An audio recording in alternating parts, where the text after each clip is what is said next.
السلام علیکم ورحمۃ اللہ وبرکاتہ۔ بسم اللہ الرحمن الرحیم، الحمد للہ والصلاة والسلام علی رسول اللہ، اما بعد۔ محترم ناظرین، قربانی کے مسائل کا سلسلہ چل رہا ہے۔ گزشتہ ہم نے قربانی اور صدقے کے درمیان فرق کو بیان کیا تھا، چونکہ بعض لوگوں کا یہ خیال، ان کی یہ سوچ اور ان کا یہ گمان اور یہ عقیدہ ہے کہ قربانی نہ کر کے اگر قربانی کے جانور یا اس سے زیادہ یا اس سے کم قیمت کو صدقہ کر دیا جائے تو بھی کافی ہے، قربانی کرنا ضروری نہیں۔ تو گزشتہ چیز کو بیان کیا گیا تھا کہ قربانی الگ چیز ہے اور صدقہ الگ چیز ہے۔ آج بیان کریں گے کہ اگر کوئی شخص قربانی نہ کر کے قربانی کے جانور کو صدقہ کر دے تو اس سے قربانی کا فریضہ ادا نہیں ہوگا اور قربانی کے فریضے سے سبکدوشی نہیں ہوگی، بلکہ اس کا مطالبہ اس سے باقی رہے گا۔ اس لیے کہ سارے ہی اعمال شرعیہ کا مقصود تو تقوی ہے۔ مثلا نماز سے عاجزی و انکساری کی صورت میں تقوی حاصل ہوتا ہے، روزے سے تزکیہ نفس کی صورت میں، اور جہاد سے شجاعت و بہادری کی صورت میں، اور قربانی سے جانثاری کی صورت میں تقوی حاصل ہوتا ہے۔ اب اگر آپ نے قربانی کے بجائے نماز پڑھ لی تو نماز سے عاجزی و بندگی کا تقوی تو ملے گا، مگر قربانی کی صورت میں حاصل ہونے والا تقوی نہیں ملے گا۔ بس اگر کوئی شخص قربانی نہ کر کے صدقہ دے دے تو قیامت کے دن اس کو صدقہ دینے کا ثواب تو ملے گا، مگر قربانی کا مطالبہ باقی رہے گا، اور یہ سوال ہوگا کہ قربانی کیوں نہیں کی۔ اس پر اس کی سرزنش ہوگی، اس کو سزا بھی ملے گی۔ بالکل اسی طرح جیسے کوئی شخص نماز تو پڑھتا رہا اور روزہ نہ رکھا تو روزہ کا مطالبہ اس سے ہوگا کہ روزہ کیوں نہیں رکھا۔ اس کو ایک مثال سے سمجھ لیجیے کہ مثلا آپ نے ایک شخص کو ملازم رکھا جس کے سپرد آپ نے کھانا پکانے اور کھانا کھلانے کی خدمت سونپی۔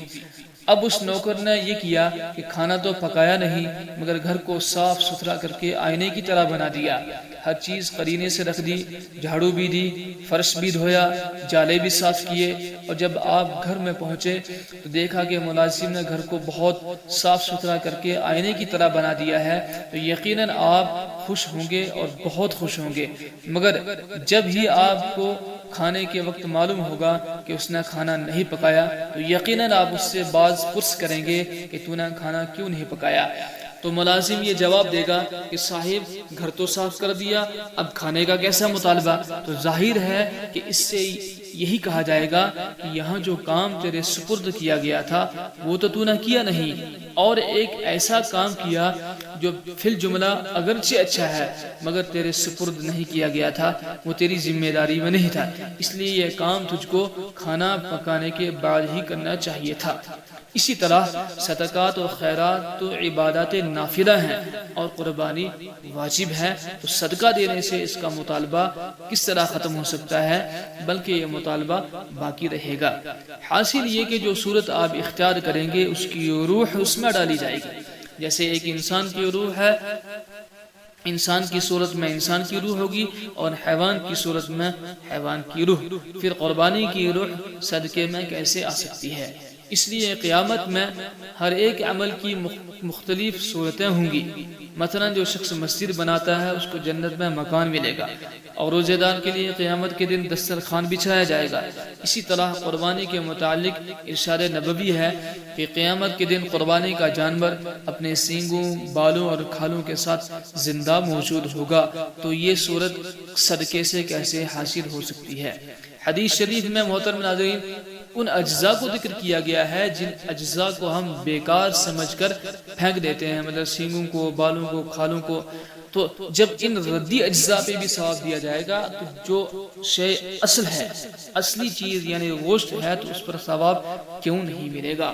آگے ارشاد نبوی ہے کہ قربانی کا خون زمین پر گرنے سے پہلے وہ اللہ تعالیٰ کی یہاں مقبولیت کا درجہ حاصل کر لیتا ہے، لہذا تم اس عمل کو کر کے اپنے دلوں کو ٹھنڈا کیا کرو۔ تو یہ مقبولیت کا درجہ بھی قربانی کے ساتھ خاص ہے، یہ درجہ صدقات و خیرات کے ذریعے سے حاصل نہیں ہو سکتا۔ اس لیے تمام ہی حضرات کو جو صاحب نصاب ہیں ان کو ایام قربانی میں قربانی ہی کرنی ہوگی، ہیلے بہانے تلاش کر کے صدقات وغیرہ کر کے اس فریضے کی سبکدوشی نہیں ہو سکتی۔